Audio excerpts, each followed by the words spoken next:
ઉપલેટામાં ભગતસિંહજી કન્યા શાળા ખાતે જીવ સાર્થક સંસ્થા દ્વારા 100 વર્ષ જૂની વસ્તુઓનું પ્રદર્શન કરવામાં આવ્યું।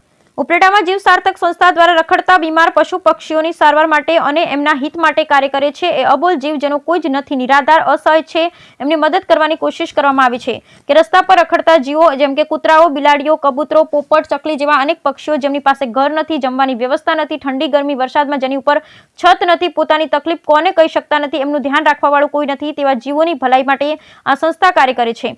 અમુક સારવાર ઉપલેટામાં શક્ય નથી હોતી, તે એવી પરિસ્થિતિમાં તેને પ્રાઇવેટ વાહન બાંધી જૂનાગઢ સારવાર માટે પણ લઈ જવામાં આવે છે। આ સંસ્થાના લાભાર્થે ઘણીવાર સેવાના કાર્યક્રમ કરવામાં આવે છે। તેના ભાગરૂપે તારીખ 25 અને 26ના રોજ આપણી વિરાસતને જીવંત રાખી 100 વર્ષ જેટલી જૂની વસ્તુઓનું પ્રદર્શન ભગતસિંહજી કન્યા શાળામાં યોજવામાં આવ્યું હતું। આ પ્રદર્શનમાં અનેક સ્કૂલના વિદ્યાર્થી તેમજ ગામના બોડી સંખ્યામાં લોકો ઉપસ્થિત રહ્યા હતા અને આ પ્રદર્શન નિહાળ્યું હતું અને શાળાના બાળકોને આ જૂની વસ્તુઓ વિશે માહિતગાર કર્યા હતા। બ્યુરો રિપોર્ટ વિપુલ ધામેચા, ઉપલેટા। આપનું નામ?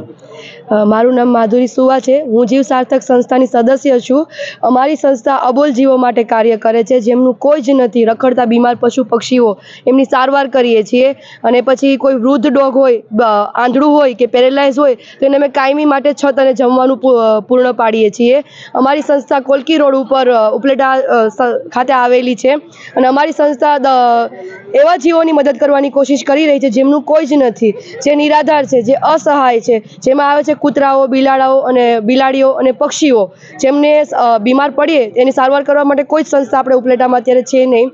તો અમે સેજલબેને 2020માં સ્ટાર્ટ કરેલી છે અને અમે કોશિશ કરતા રહીએ છીએ કે વધુ ને વધુ એમના માટે કાર્ય કરતા રહીએ। આજે સ્વતંત્રતા દિવસ છે તો એના નિમિત્તે સંસ્થાના લાભાર્થે અમે એક કાર્યક્રમ નાનો એવો યોજ્યો છે। અમે ઘણીવાર યોજતા જ હોઈએ છીએ અને આજે એક એવો જ નાનો એવો કાર્યક્રમ યોજ્યો છે જેમાં આપણી વિરાસતો, આપણે 100 વર્ષ જૂની વસ્તુઓ, જેમાંથી લોકો ઘણીવાર આપણે એ વસ્તુને જેને ભૂલી ગયા છે, અમે એવી વસ્તુનું પ્રદર્શન રાખ્યું છે।